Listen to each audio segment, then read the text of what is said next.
Cooperation involves members working together for the benefits of the people.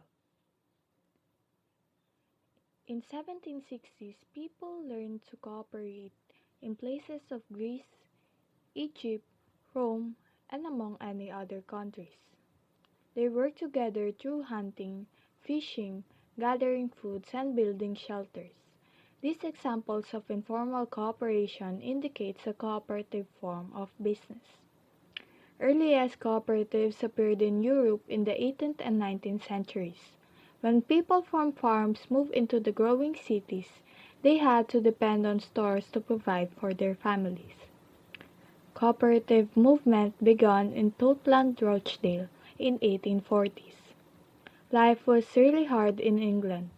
Consumers are being abused by the store owners in which they had very few choices and control. People began experimenting with various ways to provide for their needs. A group of 28 people settled a cooperative shop in the year of 1844 and were known as Rochdale Pioneers. Rochdale Pioneers wanted to be able to buy honest goods at honest prices. They saved up until they were able to open the shop, transport their first goods using wheelbarrow all the way from Manchester. These goods includes butter, flour, sugar, and oatmeal.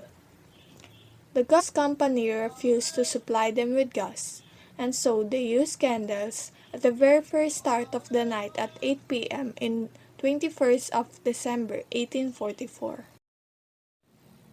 Rochdale pioneers used the ideas of Robert Owen to create cooperative values.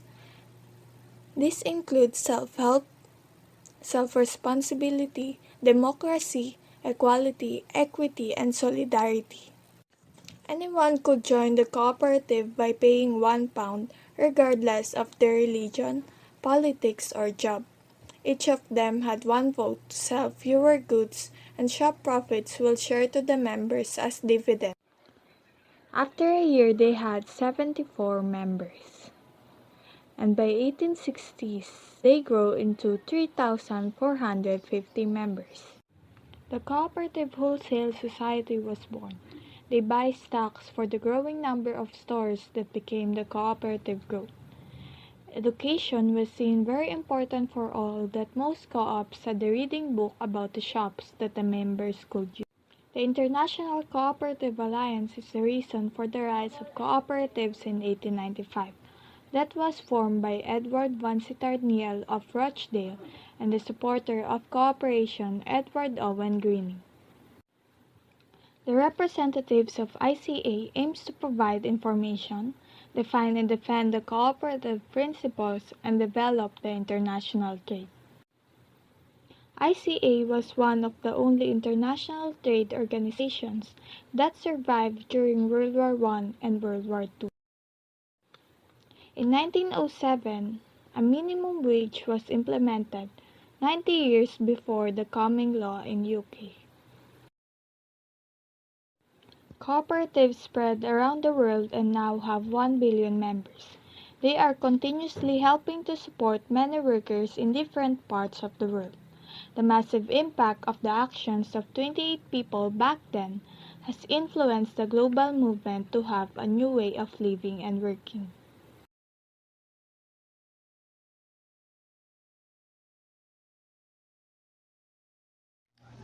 Today, we will find out the scope and nature of cooperatives. Cooperatives are service-oriented. They are built to provide goods and services to the member at reasonable cost. It fits into their budget and is not as heavy-handed, affordable as it is. Members are aware that the benefits they receive from the cooperative are also from their contribution. From the word service-oriented, they are not focusing on the profit they are earning, but on the service they can give or offer to the member. Thus the motto, cooperatives are not for profit and not charity but for service.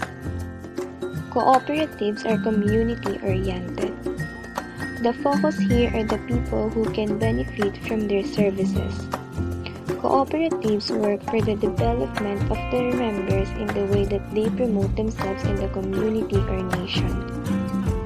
The cooperatives promote the welfare or success of the people by increasing the productivity of not only the member of the organization, but also the community where they are located.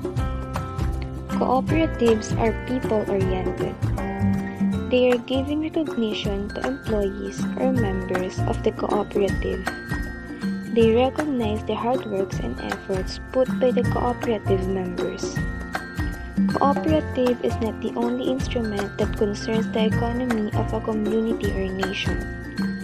They are also a mechanism for human development. Therefore, it means that it is a person's total development in economic, cultural, and spiritual aspects. Cooperatives are owned, managed, and patronized by members. One of the important factors in a cooperative success is its ownership. They are owned and controlled by the member of the organization and return their profits to the members, including the benefits. Cooperatives are business with social responsibility. Cooperative is supposed to engage or cooperate with businesses that are socially and economically. That is why they play a big role in the community as effectively like any other business. Cooperatives are developed best through self-help and mutual help. Robert Owen developed that self-help philosophy that inspired many successful cooperatives in the world. It becomes effective inspiration for the poor in other countries to help themselves in their state. He says, "If you want something done, do it yourself."